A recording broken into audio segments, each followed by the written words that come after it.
From season 1 episode 1, जिसकी शुरुआत में एक अननोन विलेज के अंदर कहानी का one of the lead character called Boyd एक छोटी सी घंटी बजाता हुआ सभी को अपने घर में जाने का आदेश दे रहा था। ये एक ऐसा गांव था जहां पर काफी सस्पिशियस एक्टिविटी होती है। रात को तो मानो यहाँ पर ज़ॉम्बी मॉन्स्टर निकल कर आकर सभी का खून पी जाते हैं, इसलिए उनकी सुरक्षा करने के लिए सभी को अपने घर में जाना जरूरी होता है शाम के 7 बजे के बाद में। जिसके बाद सीन एक क्लिनिक में शिफ्ट होता है जहाँ पर कैनी नाम का एक पुलिस वाला और क्रिस्टी नाम की एक क्लिनिक कंपाउंडर साथ में बैठ करके गेम खेल रहे थे। अब बेसिकली हुआ यह था कि कैनी के फादर मिस्टर चैन और उसकी मदर टियान, ये पूरी फैमिली भी इसी विलेज के अंदर फंस चुकी थी। फादर चैन की हालत खराब हो जाने की वजह से उनकी दिमागी स्थिति ठीक नहीं थी, इसलिए इस क्लिनिक की क्रिस्टी उनका ध्यान रखा करती थी और कहीं न कहीं कैनी क्रिस्टी को पसंद किया करता था, मगर उसमें अपने प्यार का इजहार करने की ताकत नहीं थी। जिसके बाद में शाम हो जाती है और यहाँ बॉयड अपने टाउन के अंदर मौजूद एक कॉलोनी हाउस को दूर से देख रहा था जहाँ पर अभी भी कुछ बच्चे घर से बाहर थे, मगर समय रहते वो भी अंदर जा चुके थे। जिसके बाद हम फ्रेड नाम के एक शख्स को देखते हैं जो कि अपने दोस्त के साथ बैठ करके शराब पी रहा था। डैरन उसे कहता भी है कि रात बहुत हो चुकी है, तुम्हें तुम्हारे घर जाना चाहिए, मगर फ्रेड की स्थिति ऐसी भी नहीं थी कि वो चलकर अपने घर तक पहुंच जाए। वो बेहोश होकर वहीं गिर जाता है। वहीं हम फ्रेड की फैमिली को देख पाते हैं जिसके अंदर मैरी और माया थे। मैरी अपनी बेटी माया से कहती है कि घर के सारे खिड़की दरवाजे बंद कर दो और अंदर ही रुकना, कोई दरवाजा खोलने के लिए बोले तो मत खोलना, मैं तुम्हारे पापा का वेट कर रही हूँ।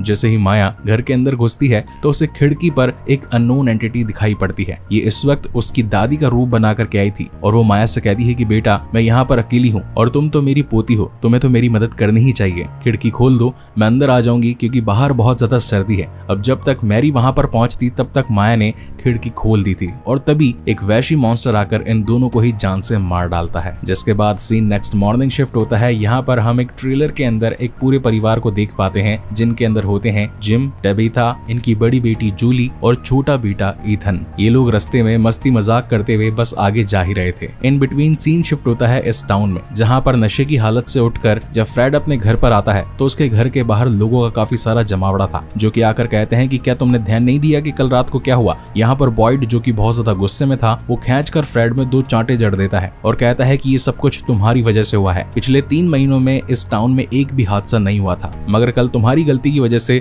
2 लोग मारे गए। इसके जिम्मेदार सिर्फ तुम हो। तुम्हें ठीक टाइम पर घर पर आ जाना चाहिए था अपने परिवार की सुरक्षा करने के लिए, मगर अब जाकर देखो कि उनकी क्या हालत है। जब फ्रेड ऊपर जाकर कमरे में देखता है तो उसकी वाइफ और बेटी की फटी हुई बॉडीज वहां पर पड़ी थी। ये सीन यहाँ पर मैं कट कर रहा हूँ क्योंकि कॉपीराइट आ सकता है। जिसके बाद हम बॉयड को उनके घर की खिड़की पर लगे एक तिलिस्मी पत्थर को उठाते देख पाते हैं। ये वो पत्थर था जो कि इस पूरे टाउन के लोगों को उन मॉन्स्टर से बचाने का काम किया करता था, तो बॉयड उसे अपनी जेब में रख लेता है। मीनवाइल सीन शिफ्ट होता है मैथ्यू फैमिली पर जो कि रास्ते में आगे जा ही रहे थे, लेकिन तभी एक पेड़ गिरा होने की वजह से पहले ये लोग सोचते हैं कि इस पेड़ को हटा देंगे और सीधा निकल जाएंगे, मगर वो पेड़ काफी ज्यादा भारी था। इसी वक्त आसमान में काले कौवे जोर जोर से चिल्लाने लगते हैं। शाम का वक्त भी होने वाला था, तो ये लोग डिसाइड करते हैं कि हम लोग पीछे के रास्ते से निकल जाएंगे। सीन अगेन टाउन में शिफ्ट होता है। बॉयड आकर कॉलोनी हाउस की वार्डन डोना से मिलता है और कहता है कि मैं अपने बेटे से मिलने के लिए आया हूँ, जहाँ पर डोना कहती है कि ये तुम्हारा इलाका नहीं है। तो बेसिकली इस टाउन को 2 पार्ट्स में डिवाइड कर दिया गया था।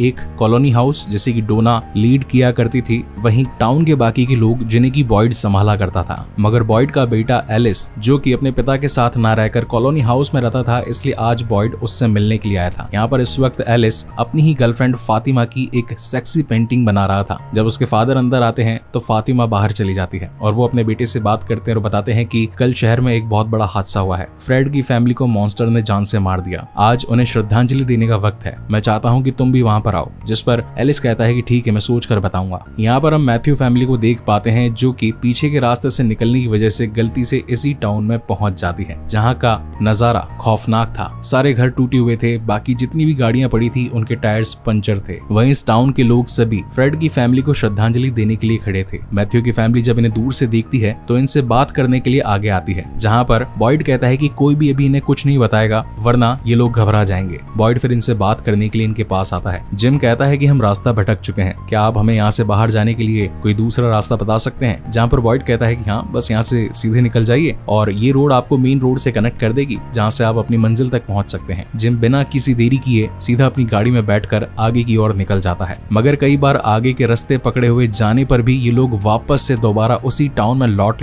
कर आ रहे थे। ऐसा करीबन 4 से 5 बार हो जाता है। इसी बीच हम 2 भाई बहनों को भी देख पाते हैं सारा और नेथन। सारा जो कि यहाँ के डाइनर में एज अ वेट्रेस काम किया करती थी, वहीं नेथन जो कि इस टाउन के सभी जानवरों को पाला करता था, जैसे कि सुअर, बकरी, मुर्गे और गाय। इस वक्त मैथ्यू फैमिली पूरी तरीके से परेशान हो चुकी थी, क्योंकि बार बार सेम ही रोड, सेम ही टाउन से गुजरना इन्हें गवारा नहीं था। ये तो सोच रहे थे कि हम हर वक्त सीधा रास्ता ही पकड़ते हुए जा रहे हैं, कहीं से मुड़ भी नहीं रहे हैं, तो अगेन वापस से इसी टाउन में लौट कर क्यों आ रहे हैं। जहाँ पर अब इस टाउन के शेरिफ बॉयड भी अपने जूनियर कैनी को बोल देता है कि अब वक्त आ चला है इन लोगों को सच्चाई से रूबरू करवाने का, पंचर करने वाले तार बिछा दो। वहीं दूसरी तरफ जब मैथ्यू फैमिली जा रही थी कि तभी सामने से एक और तेज गाड़ी आती है और इन लोगों का बैलेंस बिगड़ जाता है और एक जोरदार एक्सीडेंट हो जाता है। इस एक्सीडेंट के अंदर पूरी फैमिली की हालत बुरी हो जाती है। इवेंचुअली किसी की जान तो नहीं गई थी, मगर इनके छोटे बेटे ईथन के पैर में एक सरिया घुस जाता है। हालांकि मदद करने के लिए यहाँ पर इस वक्त तक बॉयड और कैनी पहुंच चुके होते हैं, जहाँ पर इन्हें फर्स्ट वाली कार में से टॉबी नाम का एक शख्स घायल मिलता है। वो उसे बचा करके अपने टाउन में आगे भिजवाने की कोशिश करते हैं, जहाँ क्लिनिक में क्रिस्टी टॉबी का इलाज करने लगती है। मीनवाइल बॉयड उस कार की तहकीकात करने लगता है, तो उसमें से उसे जेड नाम का एक और शख्स मिलता है जो कि इस वक्त ड्रग के नशे में था। वो तो ठीक से बात भी नहीं कर पा रहा था और खड़े होने की हालत में भी नहीं था, तो बॉयड उसके हाथों में हथकड़ी लगा देता है और एक्सीडेंट हुई दूसरी गाड़ी को देखने जाता है। तब उसे मैथ्यू फैमिली के बारे में पता चलता है। वो ऊपर का दरवाजा खोलकर उस ट्रेलर के अंदर जाता है, सभी को शांत करता है, उनकी मदद करने की कोशिश करता है, एक एक करके सभी को बाहर भी निकाल देता है, मगर उनका बेटा ईथन जिसके पैर में इस वक्त सरिया डला हुआ था, इसलिए उसका इलाज करना बहुत ज्यादा इंपॉर्टेंट था, तो वो अपने जूनियर कैनी को बोल करके टाउन से मदद बुलवाता है। अब यहाँ कैनी एलिस को भी कह देता है कि तुम्हारे पिता मुसीबत में है, इस टाउन में एक और गाड़ी आई थी जिसका एक्सीडेंट हो चुका है, तुम्हें हमारी मदद के लिए चलना चाहिए। एलिस जो कि अपने पिता को पसंद तो नहीं करता था, मगर अगर किसी की जान खतरे में है तो वो भी मदद करने के लिए आगे बढ़ ही जाता है। यहाँ जूली, टबीथा और जिम अपने बेटे ईथन के लिए परेशान हो रहे थे, तो बॉयड बताता है कि ये काम कीजिए, आप दोनों लेडीज कैनी के साथ मिलकर के फटाफट से कॉलोनी हाउस पहुंचिए। ईथन की हालत खराब है, इसलिए उसका इलाज हमें इसी बस में करना होगा, कुछ भी हो जाए, मगर हमें अंधेरा होने से पहले यहाँ से निकलना होगा। जिम बार बार पूछता है कि आखिर अंधेरा होने पर होगा क्या, मगर बॉयड उसे इस वक्त पूरी बातें समझा नहीं पा रहा था। मीनवाइल सीन क्लिनिक में शिफ्ट होता है, जहाँ पर हम टॉबी की खराब हालत को देख पाते हैं। इस वक्त सैरा उसके पास आती है और उसका ट्रीटमेंट करने की बजाय उसी के जबड़े में एक पेचकस डालकर उसकी जान ले लेती है, और ऐसा उसने क्यों किया वो आपको सीरीज में आगे पता चलेगा। अब एक तरफ जहाँ कैनी एलिस, खत्री, टबीथा और जूली के साथ कार में बैठ करके कॉलोनी हाउस के लिए जा रहा था, मगर रास्ते में उसी के बिछाए हुए फेंसिंग की वजह से उनकी कार का टायर पंचर हो जाता है, तो उन्हें भागकर कॉलोनी हाउस की तरफ जाना पड़ता है। मीनवाइल अंधेरा होने पर इस ट्रेलर के अंदर बैठी क्रिस्टी ईथन का इलाज करने लगती है। वहीं बॉयड ने जो उसकी जेब में तिलिस्मी पत्थर था उसे ट्रेलर में लगा दिया था और सारे दरवाजों को, खिड़कियों को कपड़े से ढक दिया था ताकि मॉन्स्टर अंदर ना आ सके। जिम पूछता है कि आखिर ये पत्थर किसके लिए है, जहाँ पर बॉयड कहता है कि तुम्हें जवाब जल्द ही मिल जाएगा। और तभी हम देखते हैं कि इसी जंगल के अंदर कई सारी अननोन एंटिटीज आकर इन पर हमला करने वाली थी। और इसी तगड़े सस्पेंस के साथ ये शानदार एपिसोड यहीं पर खत्म होता है। तो क्या अब इस जंगल में ये सारी बुरी आत्माएं इन्हें जान से मार देगी, और क्या कॉलोनी हाउस की तरफ भागता हुआ ये पूरा परिवार अंधेरा होने से पहले चार दीवारी में पहुंच पाएगा, और क्या ये टाउन का शेरिफ बॉयड इनकी उस तिलिस्मी पत्थर से जान बचा पाएगा? इसके लिए तो सेकंड एपिसोड का वेट आपको करना ही पड़ेगा, जो कि जल्द ही आने वाला है। सो तब तक के लिए keep watching and stay safe. Thank you so much guys for watching this video. मिलते हैं अगले वीडियो में।